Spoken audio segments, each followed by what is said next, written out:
Mshambuliaji wa Real Madrid Kylian Mbappe, beki Antonio Rudiger na kiungo wa kati wa klabu hiyo, hapa anamzungumzia Dani Ceballos, wamepigwa faini na shirikisho la soka barani Ulaya UEFA kwa utovu wa nidhamu walioonyesha kwenye mchezo wake dhidi ya Atletico Madrid kwenye hatua ya 16 bora. Mimi naitwa Deus Von Bismarck. Karibu nikupitishe katika undani wa taarifa hii. Mbappe na Rudiger wamepigwa faini na kupewa adhabu ya kufungiwa mechi moja kila mmoja, lakini hata hivyo adhabu hiyo imesimamishwa kwa mwaka mmoja, ikimaanisha kwamba haitatekelezwa mara moja na itatekelezwa tu iwapo watarudia kosa ndani ya kipindi hicho cha mwaka mmoja.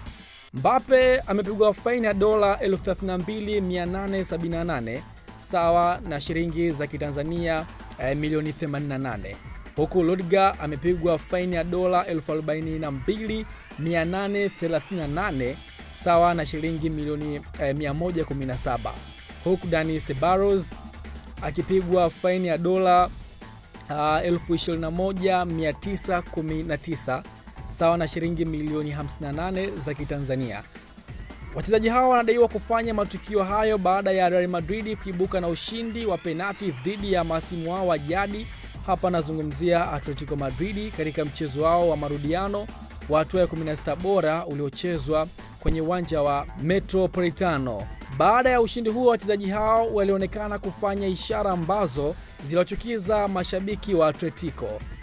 Real Madrid imesema kuwa itawasilisha rufaa kupinga adhabu hiyo.